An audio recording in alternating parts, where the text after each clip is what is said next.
Bienvenidos sean todos y todas a este día de la 18ª Semana de la Cultura Digital, la cual está enmarcada con el título Más prácticas digitales en la educación y cultura contemporánea.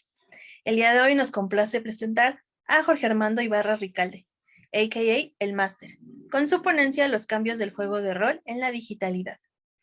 Jorge Armando Ibarra Ricalde, el máster, es un escritor, cronista, conferencista, diseñador de juegos, máster profesional e investigador de juegos de rol especializado en el diseño de procesos lúdicos para la transmisión cultural directa a través de la oralidad. Ha creado juegos que permiten explorar la cultura detrás de la literatura, como La Gloria del Rey, Beowulf, Fin de la Era Dorada, Ilíada, La Cabeza del Dragón, Drácula, Caballeros Andantes, El Quijote y Game Over, Ready Player One. La mayor parte de su trabajo de diseño lúdico, especializado en juegos de rol, se enfoca en explotar los sesgos narrativos para producir inmersión e intercambio de experiencias como un frente para defender el ocio en sí mismo, aprovechando los componentes intrínsecos a la construcción narrativa para generar experiencias transformadoras, ya sea mediante el storytelling o la literatura ergódica. Antes de iniciar la conferencia, les agradecemos a los asistentes por su interés y sin más preámbulo, te doy la bienvenida y te cedo la palabra, Jorge Armando. Bueno, hola, muchas gracias. Antes que nada, déjenme agradecerles que me hayan invitado aquí a la 18ª Semana de la Cultura Digital. Es un orgullo estar siempre apoyando al alma mater. Bueno, como dijeron, mi nombre es Jorge Armando Ibarra Ricalde y me dicen el máster, y se los juro, no tiene nada de arrogancia al respecto. Es un título genérico que nos dan a todos y me dieron a mí como que el título más genérico entre los genéricos. Ya les contaré eso en otra ocasión. Es particularmente relevante el tema del juego de rol y los cambios que sufrió dentro de su movimiento a la digitalidad, porque, para empezar, es un asunto netamente cultural. Es decir, ya lo dijo alguna vez el premio Nobel George Bernard Shaw, cuando dijo que no dejamos de jugar porque envejecemos, envejecemos porque dejamos de jugar. Y los juegos son una parte muy importante en el desarrollo humano en lo personal, pero también en el desarrollo de la humanidad como un colectivo. Precisamente por ello quiero presentarles lo que es este juego de rol. Ahora, el juego de rol es una actividad narrativa, oral, que se hace con un grupo de personas que se sientan a jugar. Lo hacen en calidad de narradores. Normalmente distinguimos entre dos tipos, uno llamado Master, Dungeon Master, narrador, y al otro que le decimos jugadores. Sin embargo, hay un como problemilla ahí semántico, porque a final de cuentas todos los involucrados, en cualquiera de las dos posiciones, están narrando. Cada uno de ellos narra sus acciones, narra lo que va sucediendo en este mundo netamente oral. Y por el otro lado, ambos están jugando. Aunque uno esté específicamente guiando la trama, los momentos y administrando las reglas, ambos están jugando.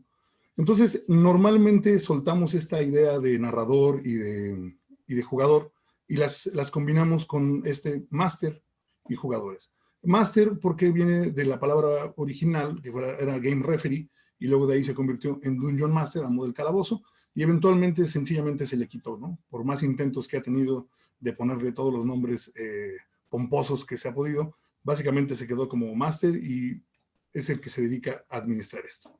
Entonces, como actividad, el juego de rol se construye participando. Ahora, es muy importante meternos en la semántica. Voy a utilizar la palabra juego de rol indistintamente como si fuera, de hecho, una única palabra, como si juego de rol lo dijera todo y al mismo tiempo nada. ¿Por qué? Porque, aunque lo duden, normalmente se pelea mucho el hecho de que el juego de rol sea un juego. Y es que cuando apareció con las siglas Role Playing Game. Entonces teníamos dos problemas. A role, del francés, rol, asumir un papel, playing, del inglés, que tiene que ver con jugar, pero también que tiene que ver con interpretar, y ese es todo el meollo del asunto, y game, que obviamente es juego, ¿no? A este sentido, se le conoce al juego de rol como Tabletop RPG, o sea, Role Playing Game. Sin embargo, yo quiero recordarles que voy a utilizar juego de rol como este juego de rol muy en específico, porque todas las demás variantes del juego de rol nacieron de él. Hay muchas personas que se dedican a buscar desde dónde vienen los juegos de rol. Y si bien algunos se remontan a las primeras prácticas de narración y en general a la fogata, hay quienes todavía van a citar la comedia dell'arte. La comedia dell'arte siendo este teatro de improvisación. Ahora, no tiene realmente caso decir sí o no. La parte importante es que si bien podemos localizar el role-playing en alrededor de 1960-70 dentro de la psiquiatría, también lo podemos localizar mucho antes. De hecho, en The Theatre Connection de Christine Flood, ella básicamente hace una revisión de la palabra roleplay, buscando específicamente algo llamado la catarsis. El roleplay que nos ofrece esta idea de la psicológica es un roleplay que antecede a los juegos de rol, pero está basado en el roleplay de la catarsis griega.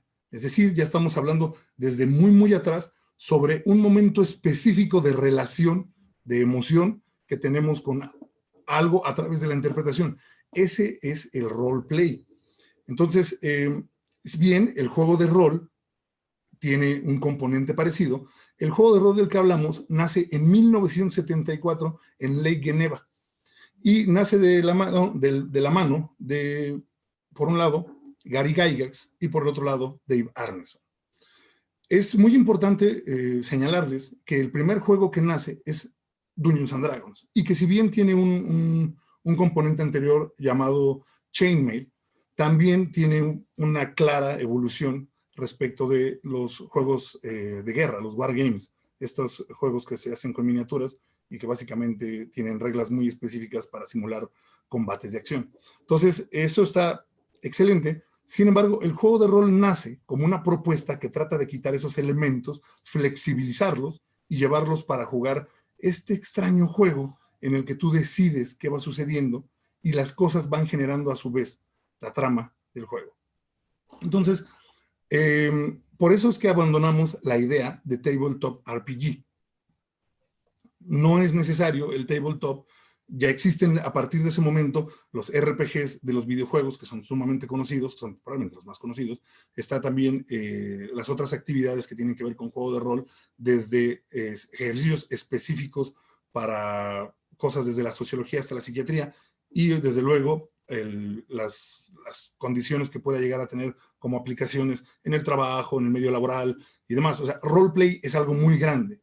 Roleplay game fuese esta moda de ludificar todo, de meterle juego a todo como si todo fuera un juego, que en teoría podría serlo, pero que al juntarlo descompone un poco esta palabra de juego de rol. Ahora, probablemente con todo lo que les dije, sentirán que no les he dicho nada y tendrían un poco de razón. Los juegos de rol son sumamente difíciles de describir. De hecho, cada libro de juego de rol, cada manual, viene contenido en unos pequeños manuales, se toma muy poco tiempo en explicar qué es. Y a menudo lo hace muy curiosamente con una comparación. ¿Por qué? Porque el juego de rol es así, es polifacético. Se cambia y no parece tener una forma específica. Ya hablaré un poco más adelante de eso. Pero a medida que va mutando, porque tiene ese vicio, la gente encuentra muy difícil poder explicar qué es un juego de rol. Y sin embargo es muy sencillo señalarlo y sobre todo decir, estoy jugando uno. Me parece entonces pertinente hacerles una breve descripción de lo que sería un juego de rol, precisamente para no caer en la comparación.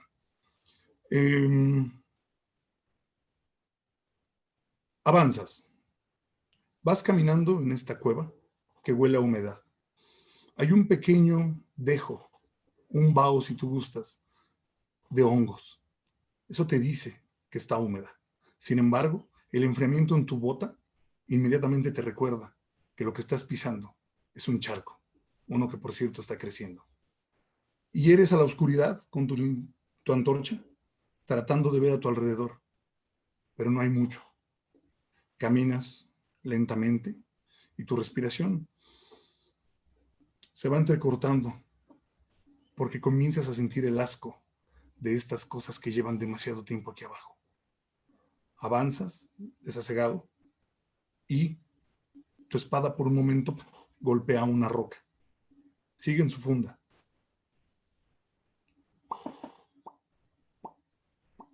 una gota de agua te dice que algo se está filtrando desde el techo.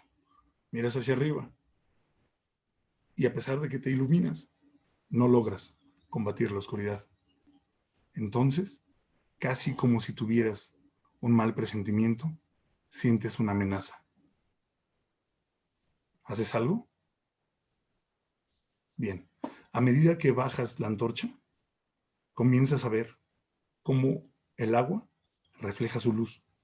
Y cuando refleja su luz, te llama la atención un par de brillos rojos. Bajas la cabeza y cuando finalmente les logras dar forma, te das cuenta que son unos ojos. Paralizado, no te da tiempo de hacer otra cosa, excepto, ¿qué haces? Entonces, en ese momento, un jugador es cuando suele decir algo como saco mi espada, o corro, o pongo mi mano, o grito. Y a medida que sucede eso, comienzas a dar la descripción de cómo aparece el monstruo y entonces puede comenzar un combate, porque es muy común en los juegos de rol que haya que los conflictos se resuelvan a través de un combate que a menudo tiene reglas muy específicas para simularlo, porque pues es lo más emocionante, que no es tampoco forzoso. Y ese es muy importante. Las características del juego de rol mutan mucho, se los había dicho, pero la razón por la que mutan es bastante sospechosa. Les voy a mostrar con mi pantalla. Habíamos hablado que un juego de rol es, antes que nada, un juego. Parece ilógico, pero ya les dije que puede haber otros tipos de juegos de rol. Estarían hablando de ellos, pero cuando vamos a hablar de este específico que ya tienen en la mente, que identifican con Vampire the Masquerade, que identifican con Dungeons and Dragons, y que hay gente que dice que Dungeons and Dragons no es un juego de rol, a pesar de que fue quien lo inventó, y que algunos de sus libros, de hecho, van en contra de esa misma noción que planteó. Les quiero recordar que el juego de rol original de 1974, de Dungeons and Dragons, y lo que actualmente jugamos hoy, varias décadas después, casi 50 años después, no tienen en realidad nada que ver. Estamos a 3 años de la celebración y entre este y este punto hay tanta diferencia que bien podríamos estar hablando de una fotografía y el cine. Entonces, ¿es un juego? Sí, es un juego porque según la clasificación McGonagall tiene un objetivo, reglas, retroalimentación y participación voluntaria, ¿no? Bastante se autoexplica cada una de ellas, se juega por un motivo, hay unas reglas específicas que se deben utilizar, la retroalimentación entre las personas es lo que permite que se siga jugando y la participación voluntaria es que voy a jugar porque quiero hacerlo. Genial. Yo personalmente objeto 3 de ellas y una de ellas estoy seguro que no existe, pero para fines prácticos es un juego, ¿no? Quiere decir que el juego de rol muta mucho, no que la definición de juego esté mal. Entonces, viene este asunto de que a la hora de incorporar elementos y definiciones en el juego de rol, solemos pensar en términos de sus objetivos y en qué lo usamos. Y tiene muchas aplicaciones en el área de la educación y tiene muchas aplicaciones en el área de la transmisión cultural. Entonces, a través de eso hemos comenzado a hablar del juego de rol, pero siempre cuando hablamos de él, hablamos a través de empirismo. La gente que juega rol se vuelve hábil jugando rol y empieza a adoptar palabras para describir cosas específicas. Sin embargo, cuando llega a la academia, cuando la academia empieza a meterse en los juegos de rol, trae conceptos muy bien pulidos que van, pues de alguna manera, en contra y en detrimento, como por ejemplo la clasificación del juego de rol como un tabletop RPG. Eso sería uno de muchas cosas que suelen chocar, porque el juego de rol se construyó con empirismo. Se construyó con empirismo específicamente porque cuando estamos haciendo este puente entre el diseño de juegos y cómo se juega un juego, encontramos, por ejemplo, el MDA, Mechanics, Dynamics and Aesthetics, de Hunke, LeBlanc y Subeck, en el cual, por cierto, nos dice cómo un diseñador de juegos debe tratar de relacionar lo que está haciendo. Primero hace una mecánica, luego ve cómo esa mecánica va a influir en la persona que juega y luego la estética, cómo se va a relacionar con lo que le está ofreciendo la persona. Sin embargo, al revés, el consumidor de juegos lo hace en sentido inverso. Primero ve cómo se relaciona, luego revisa esta dinámica que tiene con el juego y al final le importa la mecánica específica que se diseñó para esos fines. Tiene todo el sentido del mundo. El problema del universo de los juegos de rol es que en el universo del juego de rol primero está este universo y a un lado los editoriales, los autores, los narradores y los jugadores. Bien, masters, narradores, no importa. Todos estos los vamos a llamar roleros, pero en este universo, y lo estoy poniendo precisamente como una vuelta, para que puedan ustedes ver cómo están y no están en la relación de juego de rol. ¿Por qué? Porque a pesar de que Dungeons and Dragons viene en un manual, y ese manual lo requieres leer, y el narrador es lo que utiliza para jugar con los juegos, y el autor tenía unas muy específicas ideas sobre cómo se iba a utilizar, pues ¿qué creen? Ninguno de ellos está inmerso en la relación de juego de rol. ¿Por qué? Porque la relación de juego de rol es eso que están jugando los demás, y eso es lo que lo hace súper complicado de entender, y la razón por la que el empirismo suele ganar. Cuando esta dinámica de rol sucede, el componente específico que lo hace diferente a cualquier otra cosa es la pregunta, a veces muy clara, a veces simplemente pasiva, de ¿qué haces?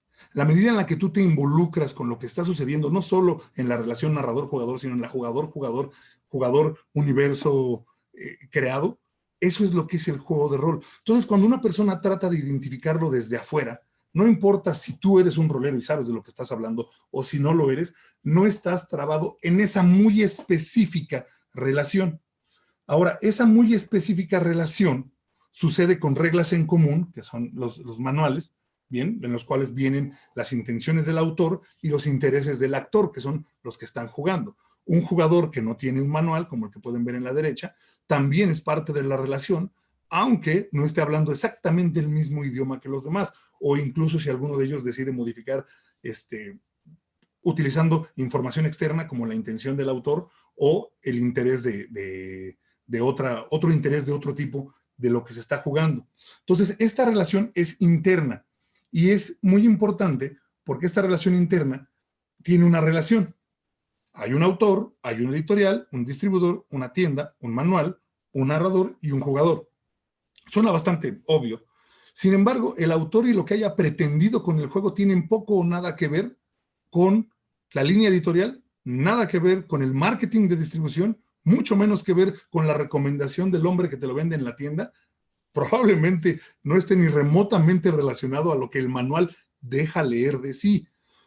Ahora sucede mucho que los developers, los game developers, los game devs se llaman, ahora estén tuiteando constantemente las ideas que van teniendo como parte del proceso creativo. Sin embargo, entre lo que pretenden como autores y lo que entregan como manual, pasado por la cantidad de cosas de revisión y otro tipo de predicamentos que tienen poco o nada que ver con su voluntad, pues son dos elementos enteramente distintos. Sin embargo, el juego de rol nace en el momento que alguien lee una suerte de reglas, una suerte de ambientación y una suerte de concepto para transformarlo en algo que le vas a dar a los jugadores. Eso es lo que hace que los narradores descompongan por completo este objeto de juego de rol y les den a los jugadores algo que podría nada que ver. Pero, aún así, el jugador todavía está en un asunto mucho más complicado, que es el jugador modifica en tiempo real lo del narrador, usando o no el manual, irrelevante.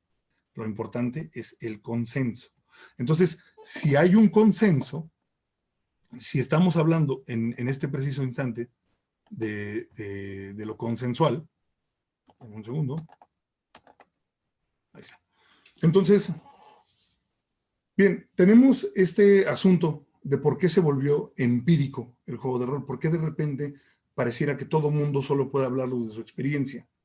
Y esto nos da una cosa muy importante. Les hablaba del problema que tuvo la academia, o el problema que tiene la academia al acercarse al juego de rol y viceversa. El juego de rol acercarse a la academia. Palabras como storyteller y narrativa se utilizan.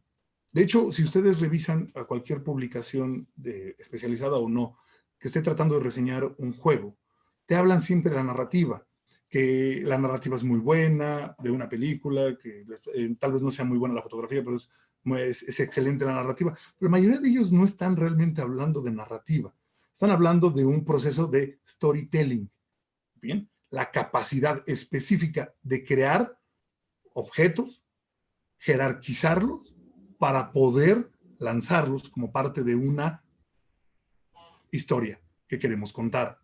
Ese es el storytelling. Y los masters de rol son muy buenos storytellers. Bien. Sin embargo, el concepto de narrativa es la concatenación de instantes en el tiempo, es decir, la relación que nuestro cerebro le da por default a las cosas para poder darle sentido y ya. ¿Y qué creen? La primera vez que lo vi estaba jugando en una computadora con unos amigos que ya no estaban aquí directamente y la única manera de saltarnos esta brecha era utilizando el ICQ, un aparato increíblemente viejo, ¿no? Una plataforma increíblemente vieja que servía para comunicarse como Messenger, pero sin que te esté acosando. Y entonces, ahí fue la primera vez que pude ver esto. La pantalla me dejó ver que hay un juego de rol presencial y un juego de rol digital. Si de por sí ya era mutable, estaba a punto de empeorar. Bien, los masters son excelentes narradores, ya lo había dicho. Entonces, como son excelentes narradores, saben leer en tiempo real a las personas. Y eso les permite adaptar y empujar puntos específicos de la trama. Las microexpresiones, la capacidad de moverse, las manos, la desviación de la atención, la modulación de la voz, todo ese tipo de cosas agregan a una experiencia específica que es concreta y que sucede únicamente en ese universo. Bien.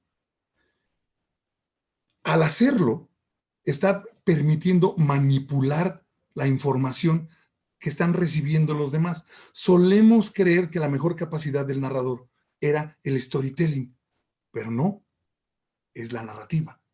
Es lo que los demás se llevan. ¿Y cómo lo descubrimos? Lo descubrimos precisamente al dividir el juego de rol en una mecánica, un conjunto de reglas, una dinámica, una forma en la que esas reglas se relacionan y una estética, una relación específica que obtienen los jugadores con lo que están jugando. Es lo mismo que estábamos viendo de MDA. La única diferencia es que lo estamos poniendo juntos. Un juego de rol únicamente puede existir en este espacio donde los tres están intercalándose. ¿Por qué? Si tú nada más tienes estética y mecánica, tienes un cadáver exquisito. Estás contando una historia por el hecho de contarla. Si tú estás nada más con dinámica y mecánica, tienes un muy bonito juego, de lo que sea. Es un muy bonito juego, pero no es un juego de rol. Y si solo tienes una dinámica y una estética, tienes un performance. A menudo solemos descomponer el juego de rol en todo esto por lo que ya les comenté del roleplay. Sin embargo, cuando viene la entrada del juego de rol en la digitalidad, y no quiero que se confunda con lo que sucedió por la pandemia, que se digitalizaron todos los procesos y los que no estaban hechos para eso y los que sí estaban hechos para eso, sino el puro hecho de cuando alguien trató de llevar el juego de rol a la computadora para seguir haciendo lo mismo que estaba haciendo, pero a través de un medio diferente que se prestaba para él, al margen del ambiente o la ecología de una computadora que se presta, por un lado, para el multitasking, para distraerte un poco más con el ambiente, y los requerimientos técnicos, porque no es lo mismo tu ancha de banda que mi ancho de banda, el ping para los que juegan MMOs, y obviamente los otros requerimientos como un buen micrófono, una buena cámara, la iluminación, todo ese tipo de cosas. Vamos a sostenerlos ahí. En términos de mecánica, los juegos de rol dependen de dados, cartas y otras cosas del azar. Es obvio cómo fueron cambiando. Y mientras que el dado produce estos resultados aleatorios, que digo aleatorios porque a pesar de que están hechos con materiales y polímeros específicos, con un control de calidad, en realidad no sabes cuándo un dado se daña. Y como no sabes cuándo un dado se daña, no sabes cuándo el dado se empieza a cargar. Todos los jugadores tienen sus dados de la suerte, que son dados cargados, voluntaria o no voluntariamente. Todo mundo tiene sus cartas marcadas. Pero tratando de imitar el azar para darle sentido a estos mundos, ¿cómo se llama? A estos mundos particularmente de juego, encontramos que las versiones digitales no ofrecen lo mismo. Por ejemplo, los bots de dados o los programas de dados realmente no ofrecen azar, pero de ninguna forma. Como ustedes saben, no se puede programar el azar. Se hacen plantillas gigantescas y probablemente insuperables, pero esas plantillas únicamente traen resultados predeterminados. Entonces, llevo alrededor de 30 años jugando, y en esos 30 años jugando habré hecho tal vez, no sé, unos 100, 200 personajes propios de Dungeons and Dragons, tirando 3 dados de 6. Y en todo ese tiempo he visto una vez 3 6 seguidos, es decir, un 18 natural, que es una muy buena estadística de juego. En cambio, desde que juego por Discord, casi todos mis mesas tienen un 18. Casi todos mis jugadores tienen valores increíblemente altos. El azar no parece existir en los dados. Lo mismo sucede con las cartas. Hay una diferencia muy grande entre estos barajeos de cartas que existen y cómo se transmiten, que las cartas y sobre todo lo que producen. Cuando tu juego de rol depende de una baraja, estás barajeando y la gente se pone nerviosa. Es ese complejo Maverick. La carta que sigue es la buena, el corazón de las cartas de Yugi. Estás moviéndolas, tienes expectativas, se genera el bluff, que es muy importante, mantenerlo. Eso es con lo que el narrador trabaja. Cuando en vez de decirte, te moriste, empieza a barajear las cartas y a repartirlas. Es el mismo resultado. Pero cómo lo interiorizas es toda la diferencia. Ahorita les hablo de una cosa más específica. Vamos a la dinámica, a la estética. En la estética hay desde luego el cambio del efecto de voz y de la presencia misma. No es lo mismo mi voz al natural que la voz pasada por el micrófono y luego la bocina. No tiene la misma escala, no tiene el mismo tono, e incluso si puedes manipularlo, depende enteramente del hardware, a veces incluso del software. Imagínense que estás en el momento más emotivo y de pronto se le da la gana caerse el servidor. ¿Qué sucede? Y sucede bastante seguido. Ahora, si estás jugando en tu casa con tus amigos, probablemente también te suceda en forma de un balonazo o que entra mamá o lo que gustes. Puede suceder, ¿bien? Pero para esos fines, el entorno inmediato digital vino a cambiar la forma en que nos involucramos. En el juego de rol hay estas hojas de personaje en los que creamos a nuestro alter ego con el que jugamos.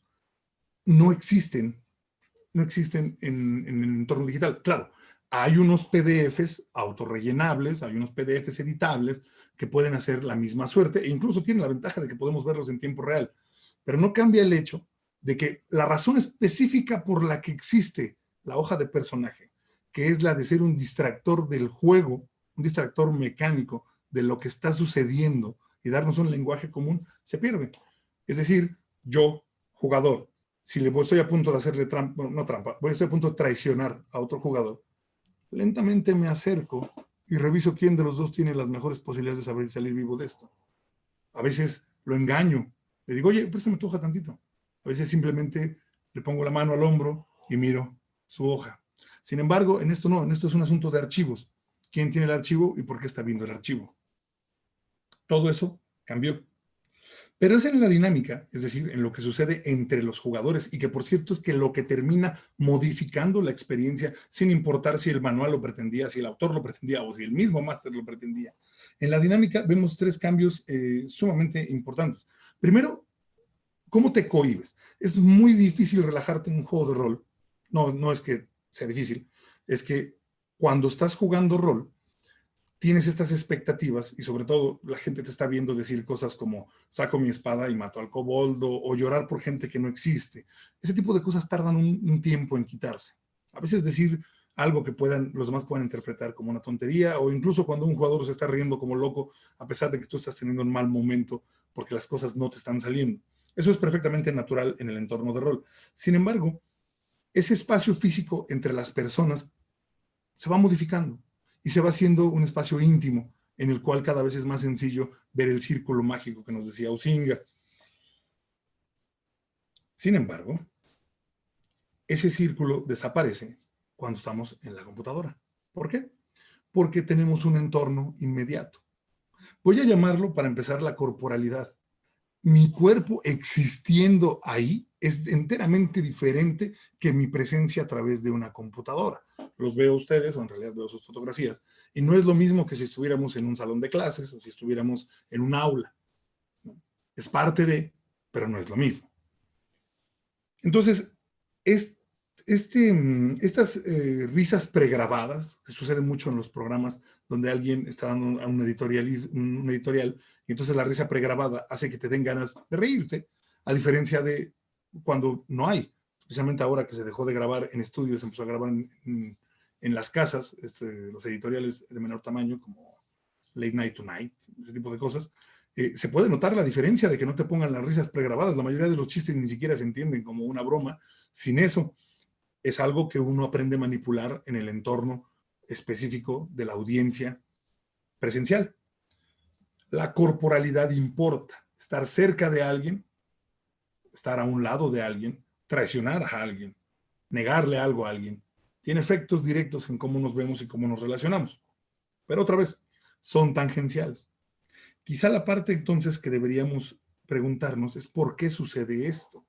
Esto sucede porque como es un juego, nos permite estructurar experiencias. Y aquí es donde llegamos al gran asunto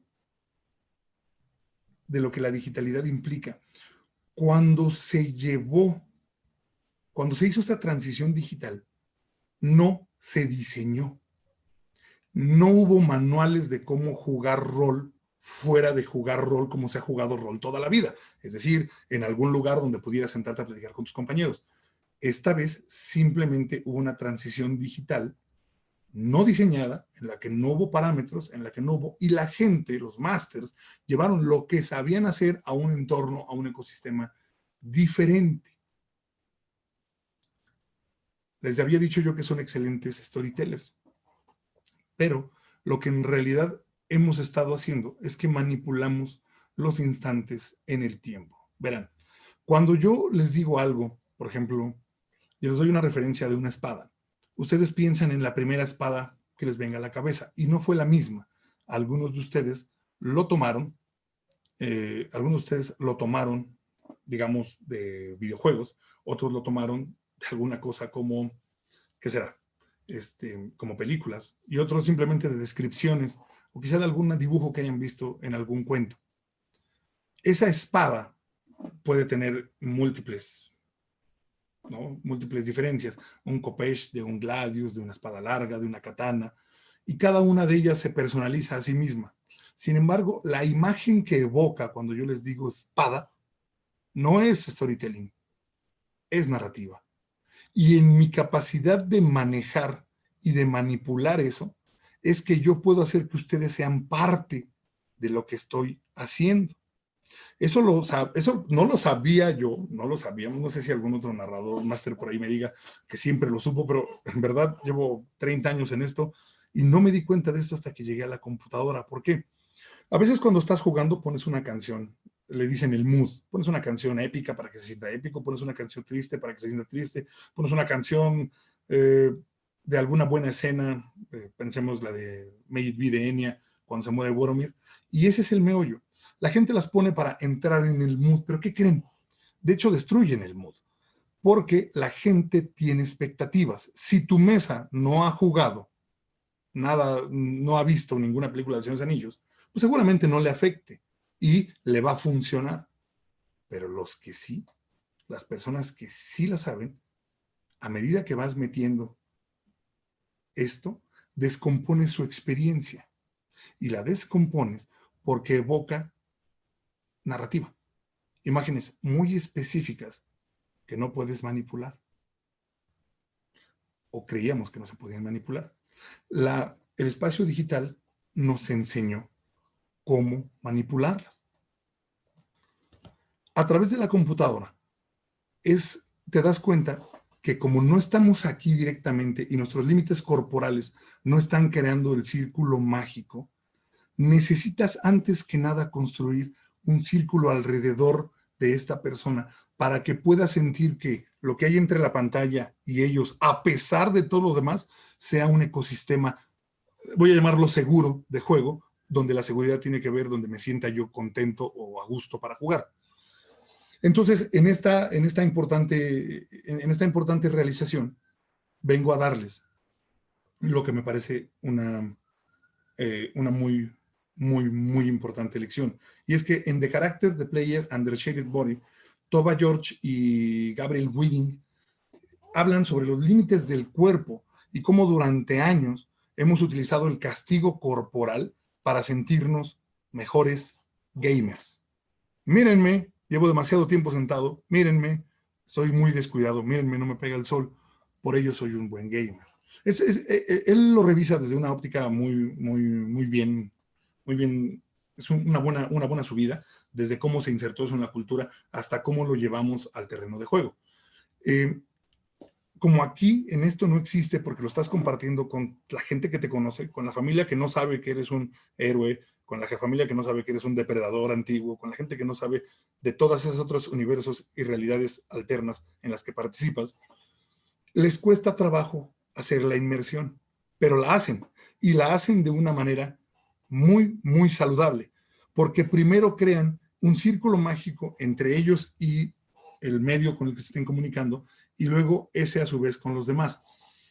A este lo llamamos el espacio lúdico de diálogo, y es una idea según la cual el espacio lúdico de diálogo permite establecer diálogos descomponiendo la personalidad y la identidad.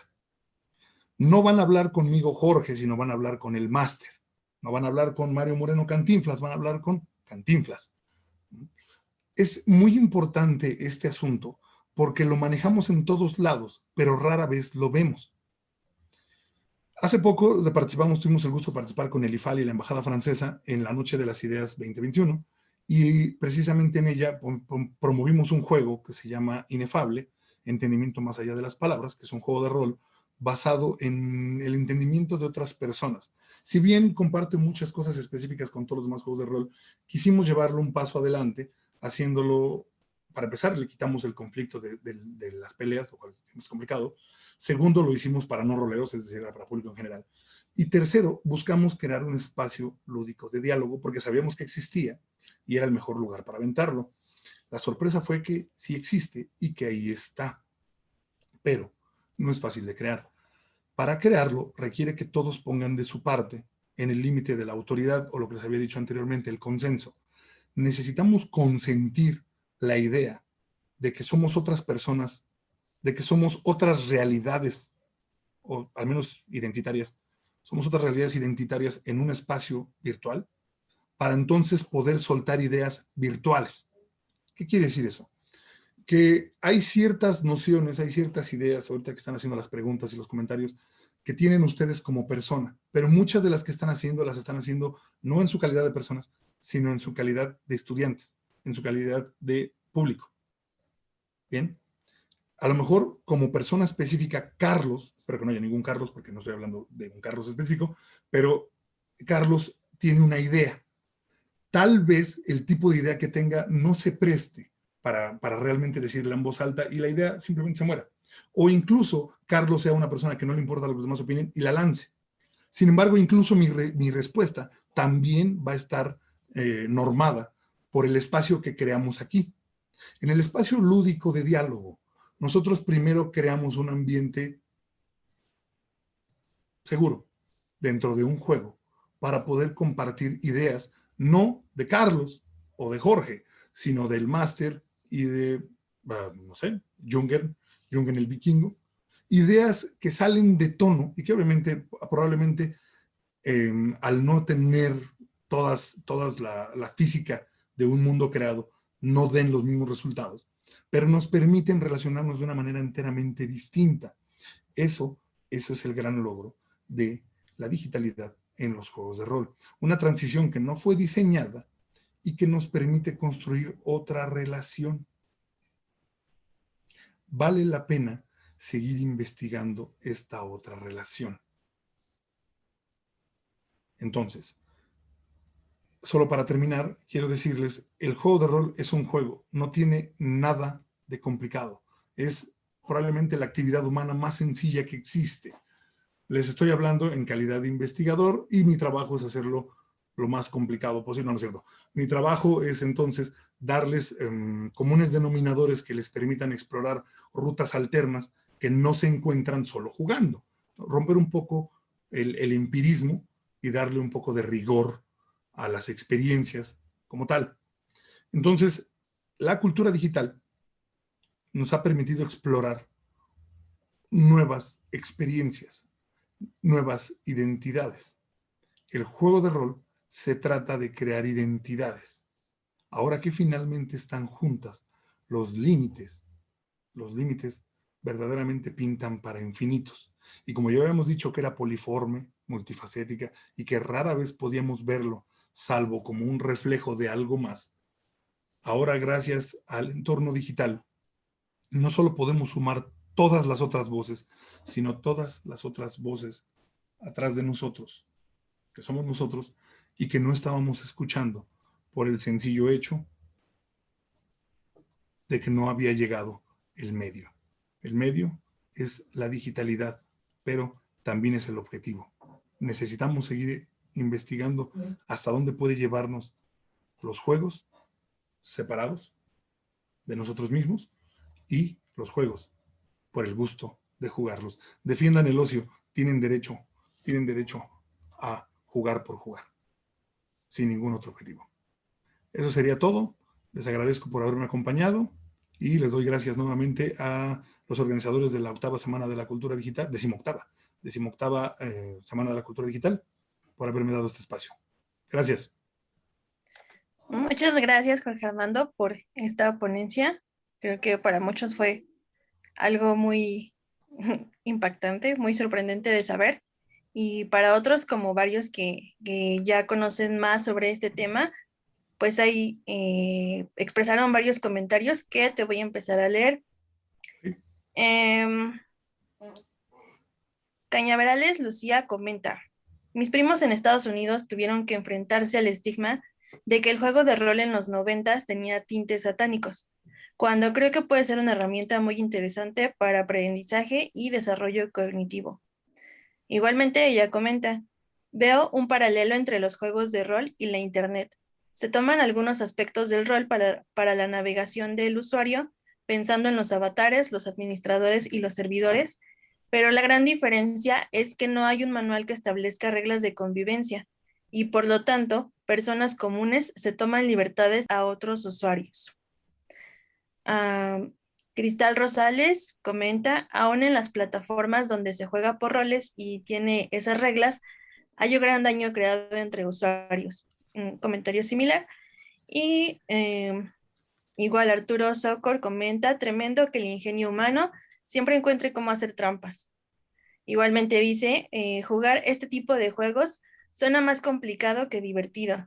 Es bueno ver comunidades apasionadas que lo mantienen en constante avance. En términos banales, pregunta: ¿cuánto dinero representa la industria de los juegos de rol? Ok. Bueno, una cifra exacta no las tengo, pero les puedo decir una cosa.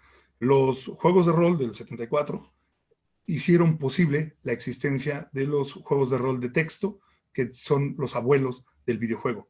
Bien, casi nadie me va a discutir esa relación, especialmente los especialistas y estudiosos en videojuegos, no me la van a pelear. La diferencia es que el juego de rol se fue por aquí y los videojuegos se fueron por acá. La industria billonaria que son los juegos, los videojuegos, se ha nutrido en todo momento de los hallazgos del juego de rol, ¿no? Incluso ustedes recordarán este juego Among Us.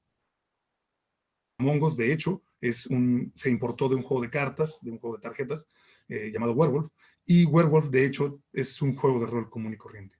Es decir, lo único es que le agregaron quizá una mecánica muy específica para crear a este villano, pero en realidad es lo que siempre es en un juego de rol. Tú nunca sabes quién es el responsable. Entonces, no te puedo dar una cantidad, pero te puedo decir que en términos de negocio ha sido muy malo.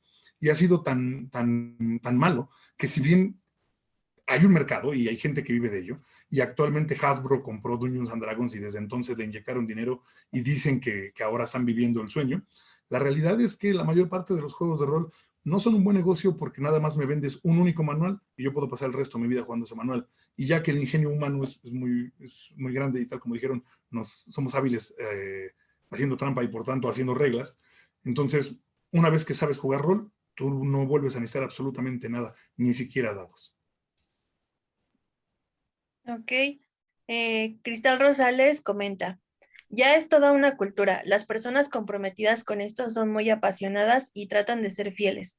Son comunidades fuertes. También comenta Arturo, sé que hay comunidades alrededor de la ciudad, en museos, centros recreativos y algunas librerías, pero no puedo evitar pensar en los estereotipos de las películas. Creo que ha empezado a cambiar en las series y por algunos youtubers, pero para alguien viejo como yo, no lo sé.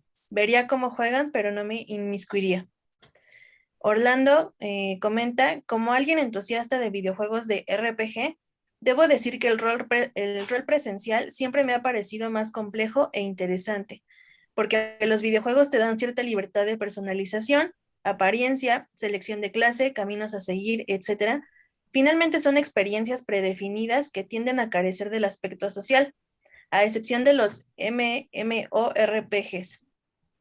Además, juego de rol presencial te da esa posibilidad de construir una historia con plena libertad y poner en juego la cuestión interpersonal de una forma más tangible.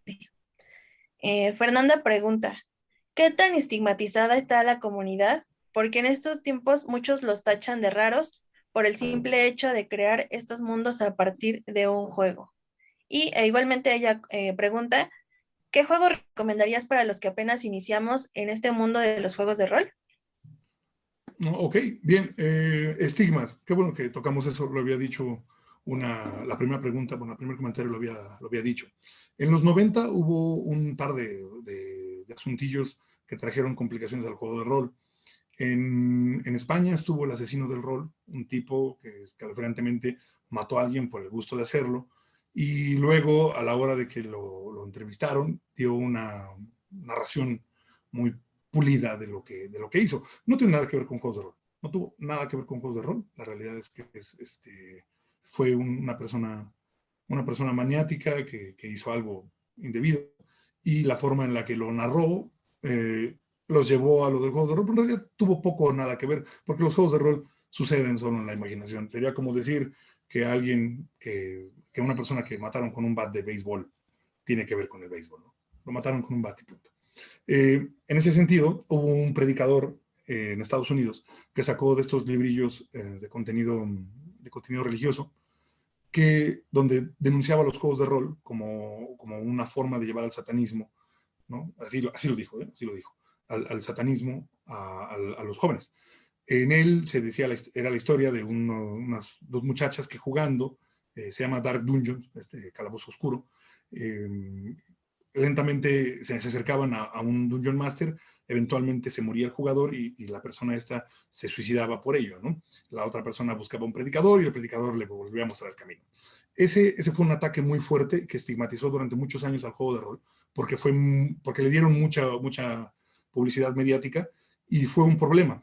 A México nunca hubo juegos de rol, es decir, de Estados Unidos, nacieron en Estados Unidos, se popularizaron y luego nuestros amigos de España se los robaron, observaron la idea, y los sacaron en Europa, y en Europa básicamente siguieron su propio rumbo. Nosotros, en nuestra extraña relación que tenemos con España y con Estados Unidos, empezamos a recibir material de ambos lados, y pues nosotros, pero era muy inaccesible. Entonces, les estoy hablando de los 90s, cuando en los 90s jugar rol, pues déjense de estigmatizado, nadie sabía qué era, y las pocas personas que sabían debían buscar gente afín. Ahora, no existe tal cosa como un perfil de jugador de rol. Los jugadores de todos tipos. Yo, por ejemplo, soy abogado, ¿bien? Me dedico al diseño de juegos, pero mi formación fue de abogados. Hay todo tipo de personas, psicólogos, sociólogos y personas de hecho útiles, no es cierto, es broma, personas de hecho muy importantes como médicos, hay profesores. Una de sus mejores ponentes, Blanca Estela López, es jugadora de rol. Hay un doctorado en juegos de rol, hay un doctor que sacó una tesis de doctorado con juegos de rol, el doctor Mauricio Rangel. A pesar del juego de rol, todos los que estamos jugando, incluso si no tienen formación académica, suelen ser personas que exhiben mucha inteligencia y creatividad. Por ahí hay Games and Creative Learning de Thomas Dus Henriken. Habla de lo que hizo el Estado danés para tratar de enseñar creatividad a los educandos, que dentro de la escuela se pudiera normar eso, y obviamente la primera fue el juego de rol. O sea, la primera cosa que salió fue el juego de rol. Entonces, estuvo muy estigmatizado en los 90, en los 2000 se relajó. Hay mucha gente aquí en México que te va a decir que por el tipo de manuales que eran, es decir, manuales con dibujos un poco raros, les muestro uno mío de aquella época. Entonces, si tú lo ibas a fotocopiar, porque ni de broma lo podías conseguir, la señora de las fotocopias te decía, no, chavo, yo no te fotocopio eso, ¿qué tal que me sale algo, no sé qué? Hay mucha gente que dice que sucede así. La mayor parte de las personas se reunían en espacios no públicos, en casas de algunos de ellos, y sus familias los conocían pues como, no bichos raros, porque pues en realidad no eran bichos raros los que van a la Comic Con, antes íbamos nosotros, ¿no? Ya no está, en 2016 logramos tomar por asalto al sector cultura y abrimos Secretaría de Educación Pública, estuvimos en Prepa Sí, abrimos básicamente todas las dependencias, estuvimos en museos, galerías, todo ese tipo de cosas, Centro de Cultura Digital, estuvimos en la UNAM, en la UAM, en el Poli, y todo de manera que se nos fueran presentados, o sea, que se nos fuera presentados ya como una actividad. Entonces, actualmente ya no existe pues ya no existe ese resquejo más allá de lo que ha sucedido gracias a la media. Big Bang Theory pone a una serie de personas muy inteligentes, ¿no? Pero en realidad son personas que no son socialmente funcionales y los pone como jugadores de rol cuando de hecho ni siquiera están jugando rol, están haciendo voces y actuando porque también es divertido, ¿no? Hay muchos youtubers y demás que dicen también estar jugando rol, la mayoría de ellos eh, hacen lo que hacen porque es lo atractivo, porque jugar rol es para muy pocas personas. No importa que ustedes me vean jugar con alguien más, pues no están jugando rol. No importa si escuchan algo que yo jugué con alguien más, no están jugando rol.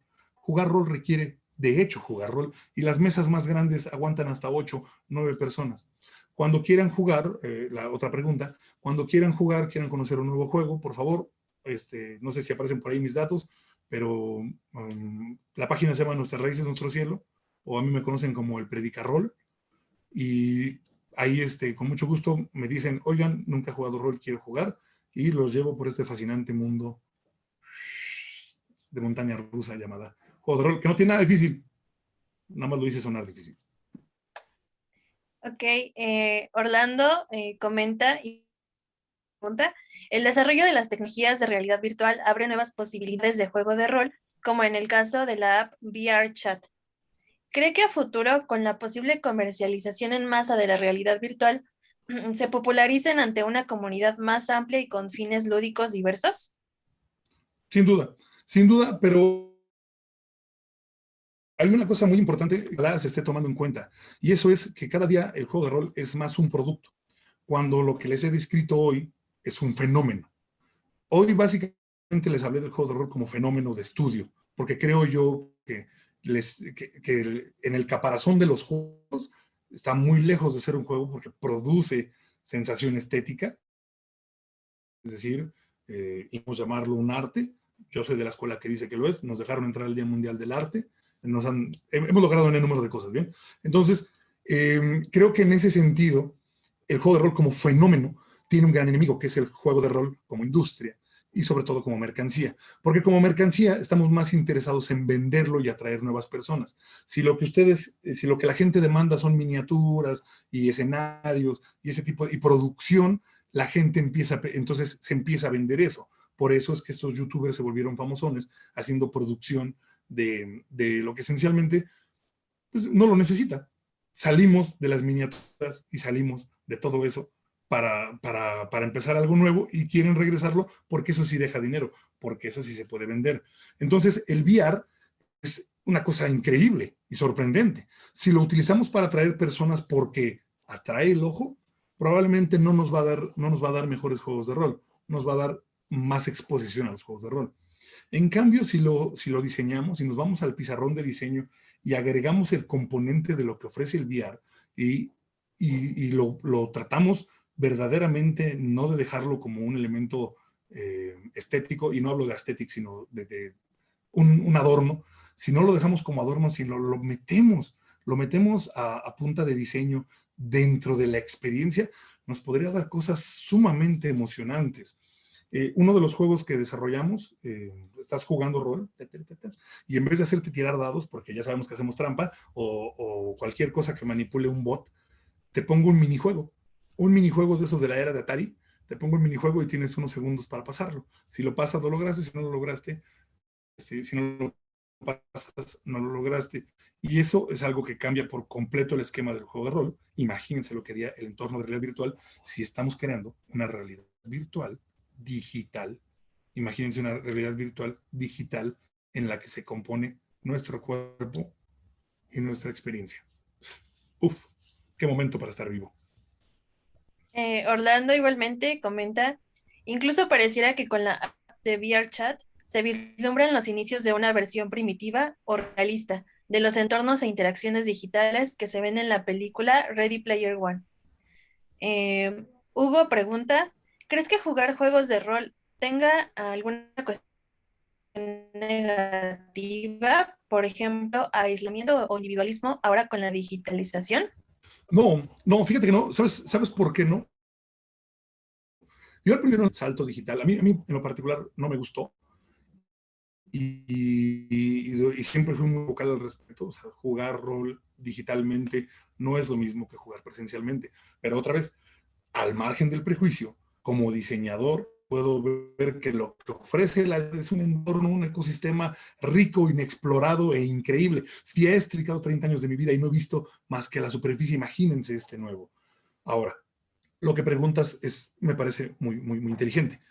¿Tiene algún efecto negativo? Por supuesto. Debe tener efectos negativos, pero en la propia persona. No te puede aislar el juego de rol, porque el juego de rol, por su propia naturaleza, es compartir con los demás. Ese es el juego de rol. Si yo voy a darte una historia, soy un narrador, un cuentacuentos cualquiera. Si tú participas en ella, tú eres parte de esa historia. Pero si tú dejas que el narrador y otro jugador tengan su historia y a ti solo te interesan tus momentos, que es lo que sucede mucho con la gente, los e-athletes, que nada más están en el juego durante el juego, ¿no? No estás jugando rol. El rol es esta interacción dinámica entre todos los de la mesa porque están construyendo una historia conjunta. Si la historia del máster y este tipo y este tipo no tiene que ver con mía, yo no estoy jugando buen rol. Estoy participando en una mesa de rol, pero no estoy logrando meter la parte importante ni nutrirme de ello. A veces decimos que los juegos en general tienen este círculo mágico que nos permite estresarnos de manera controlada, donde no podemos dañarnos, pero el juego de rol es muy potente y te hace sentir, te puedes llegar a sentir, las emociones que se sienten pueden desbordarse.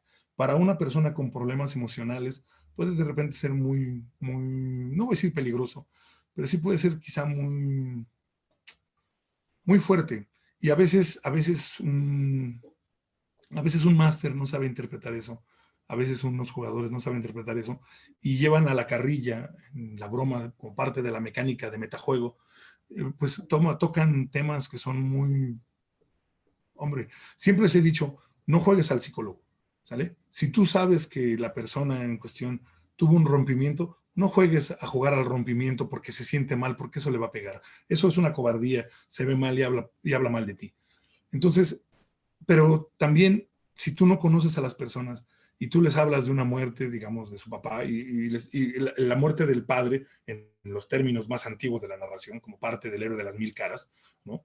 Entonces, si les hablas de la muerte del padre y en este arco tratas de narrar esto y tuvieron ellos un problema con la muerte de su propio padre, claro que los vas a descomponer. Y a veces hay que saber, por eso es importante leer en tiempo real, ¿no? Que es algo muy difícil de hacer en Discord, como se apagan las cámaras precisamente para guardar un poco el ancho de banda y para evitar dañarlo, de repente uno no tiene esta capacidad de leer que acabas de afectar a alguien, ¿no? El micrófono solo no te permite escuchar lo que acabas de hacer y eso puede traer algunas complicaciones. Son las menos, pero hay que ser realistas, existen. ¿Necesitaríamos los másters de rol una licencia? No, no, la verdad es que no. Es algo humano y como todo lo humano, sucede, enriquece o a veces simplemente cambia, muta. Pero sí tendríamos que tener más empatía a la hora de hacer las cosas, de decirlas. O sea, la muerte de un hijo ficticio es muy fuerte. Imagínense cuando de pura casualidad le pegas a alguien que está jugando, que no conoces, yo que hago eventos públicos, que vas a un museo o demás, y golpeas algo que no debes golpear. Los juegos de rol promueven la empatía, la promueven de formas que nada se acerca, pero también a veces golpeamos piedras que pues son fuertes. Hay mecanismos como la tarjeta X y otro tipo de cosas que vienen a normar este tipo de cosas, pero no funcionan porque tiene que ver con una lectura en tiempo real, tiene que ver con lo que está sucediendo, con la dinámica de la mesa y con cómo decides tú acercarte al juego. Entonces, no, aislamiento no hay, te pueden decir nerd, pero no somos nerds. Estamos lejos de ser el estereotipo nerd, somos prosumidores, consumimos lo que producimos. Nadie nos viene a dar en la boca nada, ¿no? Por más que nos saquen ediciones y demás, la realidad es que nosotros consumimos aquello que producimos y eso nos convierte en pues nos convierte en un tipo enteramente diferente de friki. Por último, Orlando pregunta, ya más o menos habías hablado de esto hace un ratito, ¿qué impacto cree que la realidad virtual pueda tener en los juegos de rol? No sé si quieras ahondar un poquito más en eso. No, pero sí me gustaría nada más volver a repetir la parte importante que sería la realidad virtual hecha como una forma de inundar las sensaciones. Está bien. La realidad virtual como un nuevo terreno a explorar y que la herramienta para explorarlo sea el juego de rol, es decir, el proceso identitario detrás del juego de rol. Híjole, es terreno virgen que tendríamos que explorar, ¿no? Un simulador no es un juego de rol. Interpretar un papel no es un juego de rol. ¿Va? No es suficiente con decir, yo me imaginé pensando cosas. O sea, no es un juego de rol. Un juego de rol es una relación mecánica, dinámica y estética que sucede en todo momento, que puede variar, pero que se mantiene en todo momento. Si pierdes uno de los tres elementos, ya no estás jugando rol. Y es una cosa muy hermosa para dejarlo perder por cualquier cosa, incluyendo la realidad virtual. Pues eso sería todo. Te agradecemos muchísimo por tu participación en la 18ª Semana de la Cultura Digital.